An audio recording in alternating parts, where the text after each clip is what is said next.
Well, Jonathan, Yeah. we're lucky enough to have one of the greatest fullbacks of all time, and I think you know how valuable a fullback is. Yeah. Because I've heard Emmitt Smith say, my eyes are Moose Johnston. Yeah. He said, I follow him, and once he makes that initial contact, then I take over. But what a great pleasure it is to have Moose Johnston here with us today. Yeah. I Yeah, appreciate thanks for it. being Thank you. here. Thank you. Great to be with you guys. Now I have to ask you because everybody's a little bit different.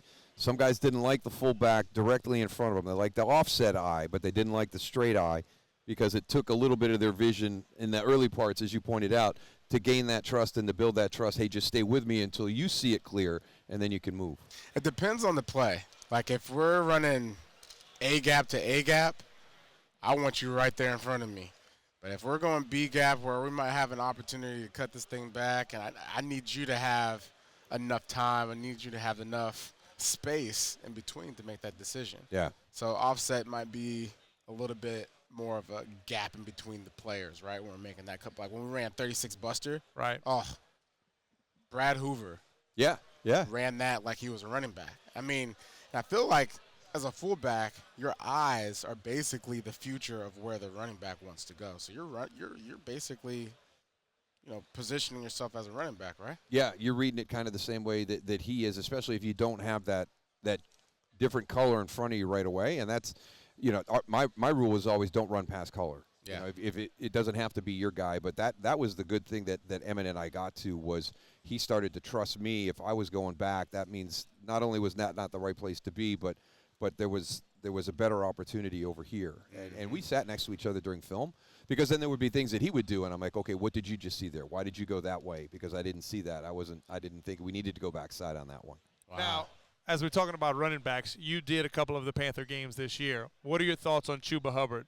And and I don't want to say resurgence because we've been seeing him, the progression, I guess you could say, going into this past year. No, this goes all the way back to Matt Rule. I mean, I thought he was productive then. I thought that he was underutilized back then. So I'm just happy that we have a resurgence in the run game, and we're starting to get back to the importance of the position, especially when you've got somebody that has a lot of upside. So whether it's what Saquon did this year, Derek did this year, Josh Jacobs in Green Bay, a lot of these playoffs teams, had some strong running games to be able to lean on. So the Panthers, I do the play-by-play. Jonathan's heavily involved, and he's always in the booth with us. I don't know if we truly thought we would have seen Bryce Young get benched and then come back to play the way that he did and finish the season the way that he did. Yeah. You being around the NFL for all these years, have you ever seen something like that happen with a quarterback where he gets benched in the same year and then come back and then, there's question marks about what they're going to do at quarterback, and then the season ends and there's no question. We know who the quarterback is. Yeah, it's such a good job by Bryce staying resilient, and sometimes you have to understand the circumstances around you, right? It's not always black and white as to the reasons why. There's so many shades of gray, and especially the performance of the quarterback. So I think it's good when people do take that step back and look at it from a different perspective.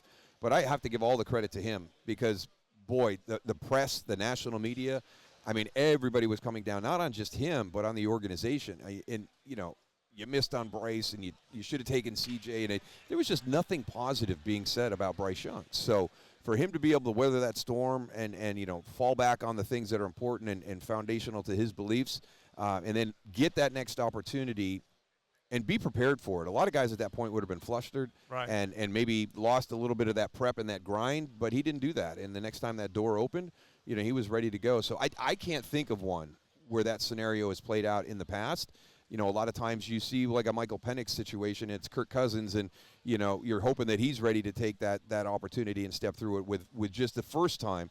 But to see Bryce kind of go through the start of the season and have that change and the negativity that surrounded the whole discussion, and then to bounce back the way he did was extremely impressive. Yeah. Well, listen, I can't thank you enough. It's a pleasure. Yeah, love great how to you call visit with you games. guys. Love Yeah. everything you've done. Yeah, and good luck to Steve and Luke on Saturday. Yeah. And we got Darren Woodson with us. Yeah. We touched on it a little bit. So hopefully we get some good news. Yeah, absolutely. Sounds good. Great guys. Yeah. Moose Johnston, everyone.